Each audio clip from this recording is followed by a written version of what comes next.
Are angels actually trying to contact you? Let's talk about the 5 ways that angels often speak to humans.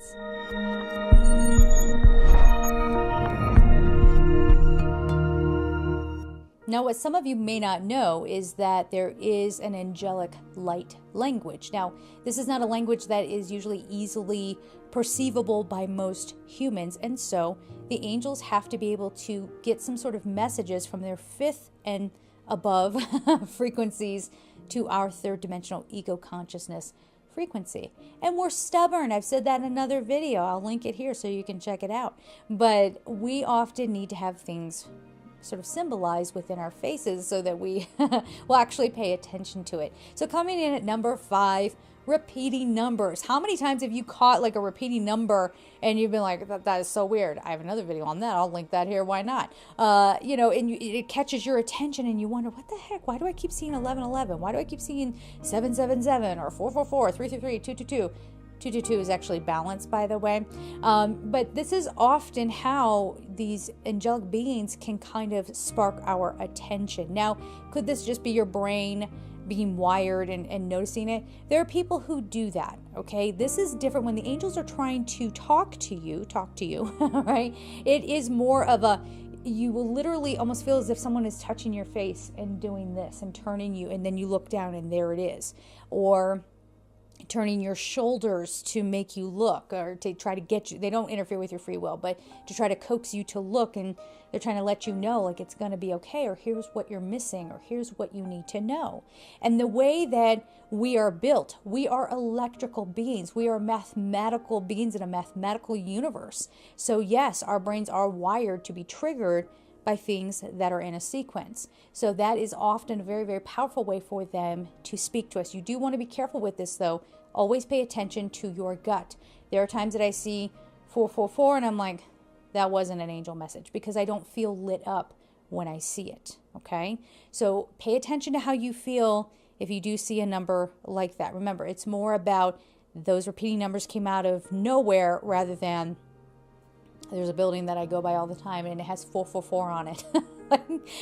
I know the building is there. So psychologically, somewhere in my head, I know to look over because I know that that building has 444 on it. That's not the same thing as an angel speaking to you.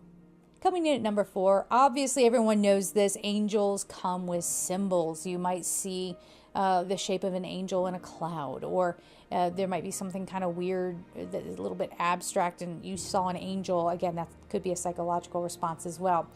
Seeing white feathers, that's usually a big sign, especially when there's seemingly no reason to be seeing white feathers anywhere. I gave the example one time that when I lived in New York City, we have pigeons everywhere, okay? So like if you saw a feather, it wasn't that big a deal, right? But I'm talking about there's like a pure white feather just in the middle of the grass in your backyard, and there's no seeming reason why it would be there. Same thing with rose petals. This is something that people don't often speak about, and it's absolutely a sign from the angels. It's also a sign of blessings. It is associated with Mother Mary as well. So there's this beautiful sort of divine feminine energy when you smell roses and maybe there are no roses around, or suddenly somebody gives you a bunch of roses and they've never done that before, or seeing the petals around. That's usually a sign from your angels as well. So when you are, the angels are trying to talk to you, really pay attention to what you're doing. What were you thinking? Were you freaking out about something? Were you ruminating about something? Pay attention to that and feel in your gut and throughout your whole body, what does that do for you? Does it give you a sense of peace? Now, if you just look at it and go, feather. Right? Again, maybe you live in New York City and you're like, nah, they're all over the place. Well, then maybe that wasn't a sign from your angels. Some other signs include pennies. That feels more kitschy to me. I don't really buy into that. I don't think of the whole pennies from heaven thing. But if you do, that's wonderful. Really, it's about what kind of feeling does it inspire within you. But you'll often have maybe some freakier things happen. Again, be careful with this. We don't want sort of interloper souls coming in and posing as angels and freaking you out and be like, oh, it's an angel, and it's not. But on occasion, if the angels are really trying to get your attention, maybe you're spinning out about something and then all of a sudden you just feel the need to look down and there's a word that says later. okay, or something. It's like, worry about it later. Or your eye might be drawn to something that says relax, ease into it. They'll use actual words on signs. And if you feel the need to look up inexplicably and you see it on a billboard or whatever, that's usually a way that they speak to you as well. People might also, whoever on a soul level is open to it, might speak through somebody. And I'm not talking about mediumship necessarily. I'm speaking about suddenly somebody feels inspired to say something to you and they don't know where it came from. So this is often a way that they will try to speak to you as well. Coming in at number 3, your thoughts. Now, to be clear, angels never interfere with your free will. You'll hear me say that a million times. So nothing happens without our permission. So somewhere deep inside of you, you're okay with getting your messages through your thoughts. And maybe even you hear a sentence or something along those lines. Now, this is why we don't have, skeptics, they're not open to it. And so the angels don't disturb them. They don't come in. I'm sure their angels are sitting around waiting to be called upon, but if you don't, if you're not into it, they're not going to come in and force a thought into your brain, okay? They are protecting you still, whether you want to be a skeptic or not. But if you're open to it, they will talk to you through your thoughts. So you will have a moment. This is something I love to do, especially when I know I'm spinning out and I start getting very into 3D reality and going, oh my gosh, how am I going to get this settled or that settled? Or am I going to have to fight this? I don't want to have to fight this, And I'll just stop and I'll breathe and I'll say, show me or let me know. And sometimes a thought will pop into my head, like I don't need to let them have control over me, or why don't I just do this? The inspiration, okay? The inspiration. They speak to you through inspiration. So it could be a thought that turns into a feeling. It could also just come right from that inspiration. Either way, they're talking to you. Coming in at number 2, dreams. Now, here's the thing with dreams. Angels will try to communicate with you when your ego consciousness is quieted down a little bit, but you still have that subconscious mind. So when angels are trying to come through and help you with some messages, it hits up against our subconscious mind, and there could be weird symbols, and then your mind starts twisting it. So you might say, well, angels don't talk to me in my dreams. I have nightmares. That's not the angels. The angels would never come in. God's angels would never come in and do that to you, okay? So if you want to communicate with angels in your dreams, there is such a thing as dream programming or sleep programming. So you do a meditation before you go to sleep. You ask for Archangel Michael's protection, and you ask for a message from your angels. Now, you may wake up the next morning and be like, wow, I had a dream that I was in my underwear at a press conference. Like, thanks, angels. What was that all about? But remember, it's the same thing as like dream interpretation, right? Just pay attention to how you feel. Or if you wake up and you don't have any, visual memory of a dream, pay attention to the sensations in your body and your emotions. Therein lies your message, and that is how the angels are talking to you. And number 1, angels talk through messengers. Yes, people like me. I know it's kind of weird. It's crazy. What are you going to do? There are angel mediums out there. There are some people who are, there's a difference between a medium, well, what we call as a medium, and an angel medium. Mediums, just medium, they tend to deal with fourth dimensional beings. Angel mediums specifically deal with angels and archangels, all right? So that doesn't mean that your loved ones can't come through in that way. They just come through with their guardian angels. But really, when we, as humans, come in here and say, hey, we'll give a message to somebody. You got to wire me for it, though. Make sure I'm well equipped with all the tools to do this, and make sure I go through all the life lessons to understand, what people are going through, so that I can develop really deep empathy. And so, I understand where people are coming from, and I can communicate. You got to give me all those things, and I will be a messenger here for you. Yes, the messengers of the messengers. So these would be people, and maybe you're one of them too. Maybe you're not exactly a medium, but you could have the clairs. Okay, let's talk about the clairs, right?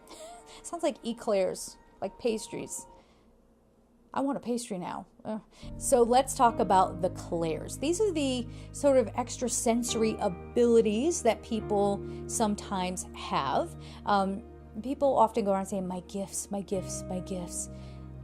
And I don't like it when people say that. It's kind of weird. Oh, it's my gift that I can hear angels. Ooh. But, if you want to develop these skills, you can do so. Just, it's imperative, of across the board, if you're ever going to tap into one of these clairs that we're going to be talking about, you have to do so with integrity and pure intention. This is one of the biggest reasons why, a lot of times people will come to me and they want me to teach them mediumship, especially angelic mediumship, and I won't always do it. You're either equipped to do it or you're not. And your intentions need to be there. And you have to really understand why you want to do it, because this isn't an easy gig by any stretch of the imagination. It's actually very, very taxing on the physical body and on the mind, the heart, the soul. Maybe not the soul. Soul's got a lot of energy, but I'm saying, like, it just feels draining sometimes. So the clairs, let's talk about that. Clairsentient or clairsentient, depends on who you talk to. I say clairsentient, that is clear. Clair means clear, so that's clear feeling. This was one of the first ways that angels would talk to me and through me. So I would feel it, and I would feel the need to say it to someone, and it would get me in trouble. And even though on a soul level I had agreed to do this, and I guess I thought it would be a good idea to just blurt things out at people on the other side and it would be fine. Once I got into the human body, I'm like, no, then people don't make me popular. The cool kids don't want to hang out with me. Right? So I had to really, even though you come in equipped, you still have to really sort of finesse it in this human body going along with your personality. So clairsentience is actually very, very common. This is the thing that that you have it. You've heard people say, well, when there's been a fight in the room, you might guess if there's a tiger behind you, you're going to sense it and feel it. And this is meant to protect you in a very base kind of way. But this can also be one way that the angels are communicating to you and through you. The second kind of clair, let's just get to it. Clairvoyance. I mean, come on, everyone kind of uses that to say all kind of clairs, like you're clairvoyant. Clairvoyant is clear seeing, people who have visions. And yes, if you tap into that, you will sometimes have like vignettes sort of flash through your mind, and that's how it happens for me. I don't know anybody who sees things outside of them. I'm sure people do. I haven't met them, but yeah, I'm sure people do that as well. Especially the mediums who do like fourth dimensional mediumship and they're clairvoyant. They might actually see someone standing there and they can describe what they look like. It happens. I know there are going to be people in internet land going, this person's crazy. You're only saying that because you haven't experienced it. You'll be the first one coming and running to me crying, oh my gosh, this freaky thing happened. I do believe. What was it from Wizard of Oz? The lion going, I do believe. All right, so anyway, that is clairvoyance, clear seeing, having visions. Clairaudience, which was my second level ability. So first I would feel it and then I would hear it.